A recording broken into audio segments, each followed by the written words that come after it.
देखिए, इस बोतल को मैंने पहले थोड़ा पिया, फिर थोड़ा 5-4 मिनट का गैप करके फिर बाकी पी रहा हूँ। इस तरीके से हम जब पानी पीते हैं सुबह खाली पेट, तो वो पेट की पूरी धुलाई कर देता है। जब वो आंतों में उतरता है तो गैस दबाव के कारण मुंह से निकलती है, तब आपको डकार सा भी आएगा। ऐसा रोज़ आपको करना चाहिए। Hi friends, health is wealth. मानते नहीं मानते इस चीज़ को? सेहत है तो सब कुछ है। सेहत है तो आप किसी पार्टी को एंजॉय कर सकते हैं, कहीं अपनी हॉबी के लिए घर से बाहर निकल सकते हैं। घर से बाहर क्या, घर के अंदर भी अगर आदमी स्वस्थ नहीं है तो अपने पसंद का काम नहीं कर पाता। वो उसको अपनी हॉबी से रिलेटेड काम भी बहुत मुश्किल लगता है। देखिए, सेहत, अब ये चाहें कि इस दुनिया को बनाने वाले ने हर जीव को, हर प्राणी को, पक्षियों, रेंगने वाले हों, जीव जंतु हों, शाकाहारी हो, मांसाहारी हो, कोई भी हो, छोटे हो बड़े हो, या बुद्धि का ढक्कन खोलने के बाद जो प्रोग्रेस करने वाला इंसान है वो हो, भगवान जी ने अंदर एक ऑटोमेटिक सिस्टम लगा रखा है। ऑटो मोड पे शरीर को छोड़ा है। अब जो जानवर है वो अपने मन मर्जी का नहीं कर पाते, ना तो वो मन मर्जी का खाना पका सकते हैं, ना कहीं ऑर्डर करके मंगवा सकते हैं। उनको तो घास की तलाश में भी सूखे के मौसम में घूमना पड़ता है। नदियाँ बारिश में भर जाती हैं, बाढ़ आती है, और मगरमच्छ होते हैं तो उनको उधर जाके अपनी जान को जोखिम में डाल के पानी भी पीना पड़ता है। इंसान जब से जंगल से बाहर आया है, उसने अपने दिमाग को लगा के खाना बनाया। देखिए, मुझे उस दिन बड़ी हंसी आ रही थी जब रात को अचानक 3:45-5 बजे मैं उठ जाता हूँ। तो मैं जैसे उठा तो मेरे मन में विचार आया कि खाना और पखाना, ये शब्दों को एक जैसा ही बनाया गया। पखाना, खाना, पखाना, लेकिन खाना क्या होता है, पखाना क्या होता है? ठीक है, जब खाने को पेट में डाल देते हैं, वो हजम हो जाता है, तो उसका एक रूप बदल जाता है। उसके अंदर कई केमिकल और एसिड मिल जाते हैं, उसमें पानी मिलता है और बहुत कुछ चीज़ें होती हैं। उसमें केमिकल रिएक्शन होते हैं, यहाँ तक कि इंसान खुद अपना पखाने को नफ़रत की नज़र से देखता है, उसको संभाल के नहीं रखता। उस दिन मैं सोच रहा था, मतलब मैं कहता हूँ कि मुझे भगवान जी कुछ मैसेज भेजते रहते हैं, तो मैं उनको कैच कर लेता हूँ और बड़े आराम से पढ़ता हूँ, तो उसका रिप्लाई भी करने की कोशिश करता हूँ। तो आज मैं वो वीडियो में बता रहा हूँ आपको। देखिए, जब खाना खाया तो उसका रूप बदल के पखाना हो गया। अभी जो हम खाना खाते हैं तो उसको पकाते हैं। पकाते हम किस चीज़ को हैं? सब्जी को, अनाज को, दालों को, है कि नहीं? आप मानते हो?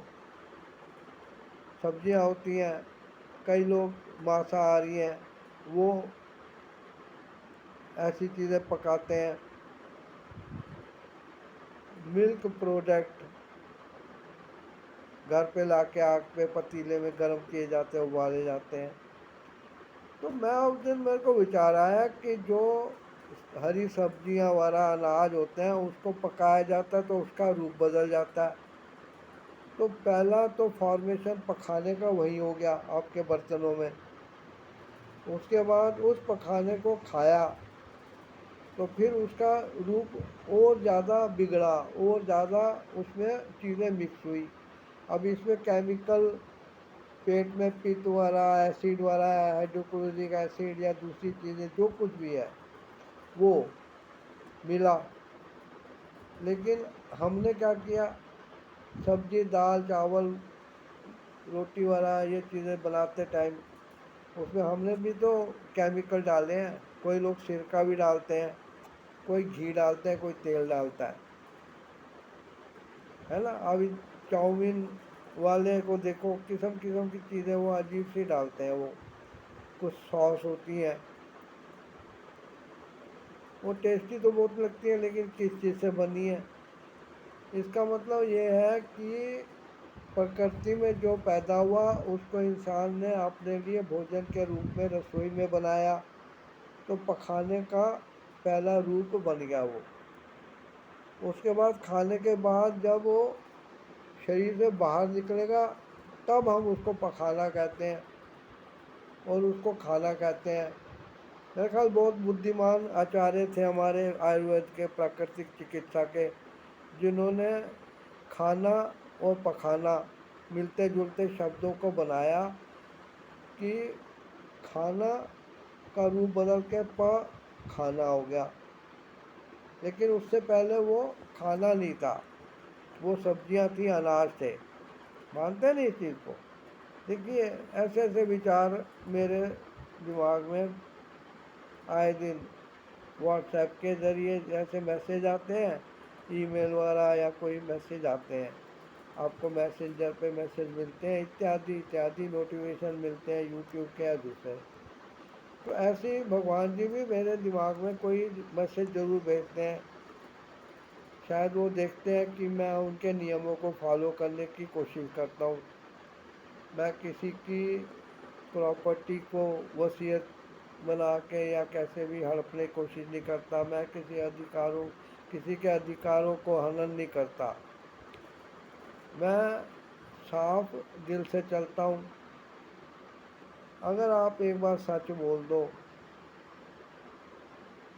तो काफ़ी है, लेकिन अगर झूठ बोला तो पकड़े जाने का डर होता है, उसमें झूठ में भी कमियां रह जाती हैं, फिर क्वेश्चन रेज होते हैं, फिर क्वेश्चनों के आंसर में फिर झूठ झूठ झूठ बोलना पड़ता है।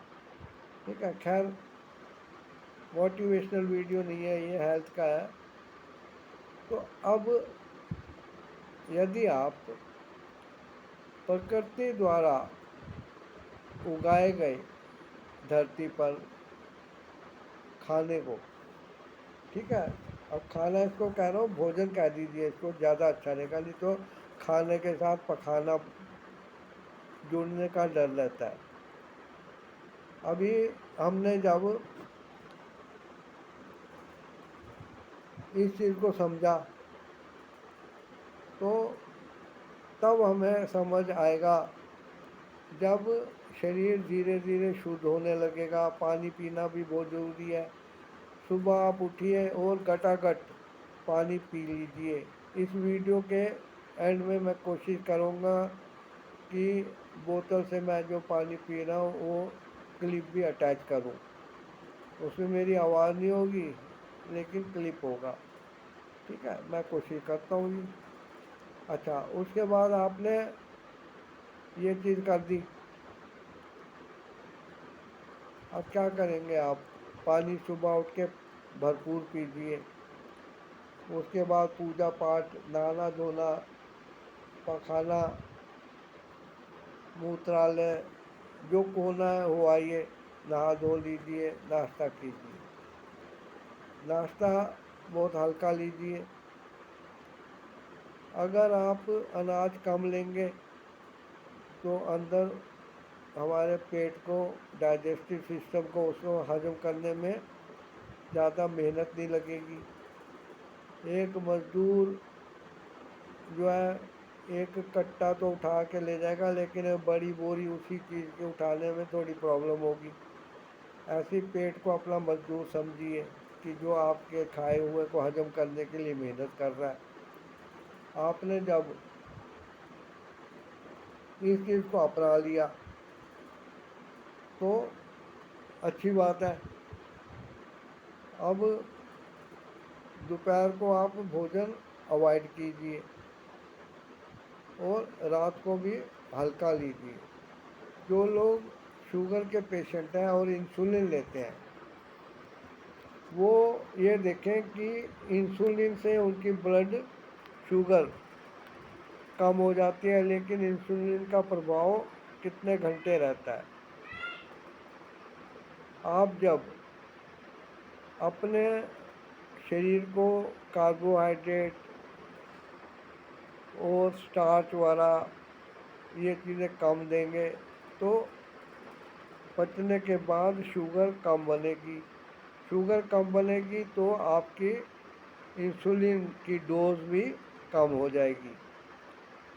अगर आपका शुगर 150 तक आ जाए तो आप अपने शुगर की मेडिसिन को अवॉइड कर सकते हैं। इंसुलिन के इंजेक्शन की डोज कम कर सकते हैं या अवॉइड भी कर सकते हैं। दवाइयाँ छूट जाती हैं, रिवर्स गियर में बीमारियाँ वापस पीछे चले जाती हैं। हमें करना है, ये ठान लो, करोगे तो पाओगे ना। अब किसी को ऐसे ही पैसे दे देते हैं तो वो भीख समझी जाती है या दान। अब भिखारी को कोई दान नहीं करता, भीख देता है, लेकिन पंडित जी को, जिनको कि धर्म ज्ञाता समझा जाता है, उनको दान दिया जाता है। समझे नहीं। आप अपने दवाई का दान दीजिए, दवाई डोज कम करिए, पानी ज़्यादा पीजिए। आपके शरीर के अंदर जो रस बन रहे हैं वो ब्लड के थ्रू आपके हर सेल को जा रहे हैं। आपके शरीर के अंग जो खराब है वहाँ तक डेली खाना से लिया गया, भोजन से लिया गया जो पोषक पदार्थ है, न्यूट्रिशन है, वो खराब जा रहे हैं। इसलिए जो सेल उस पर एक्शन रिएक्शन करते हैं, एनर्जी देते हैं, वो फेल हो जाते हैं और फिर फोड़े फुंसी या दूसरी बड़ी बीमारियां बनती हैं। इससे शरीर के अंदर नसें कमज़ोर हो जाती हैं, कोलेस्ट्रॉल आ जाता है, ऐसी कई चीज़ें आती हैं। ठीक है, आप ध्यान रखिए इस चीज़ का और कोशिश कीजिए कि आप अपने भोजन को उतना ही लें जितना आपका शरीर हजम करके यूज़ कर सके, ताकि पखाना जो है उसकी सीट फुल ना हो जाए कभी। थैंक्स। वीडियो को सब्सक्राइब नहीं करना आपने, उसको लाइक शेयर कमेंट करना है और इस चैनल को सब्सक्राइब ज़रूर कर दीजिए ताकि मेरे आने वाले नेचुरल वीडियोस के नोटिफिकेशन आपको प्राप्त हो। इसलिए ऑल बेल आइकन इत्यादि आप जानते ही हैं। Thanks for watching. देखता हूँ वो पानी पीने का क्लिप जो है मैं या तो शुरू में लगा दूँगा या एंड में। ठीक है, थैंक्स।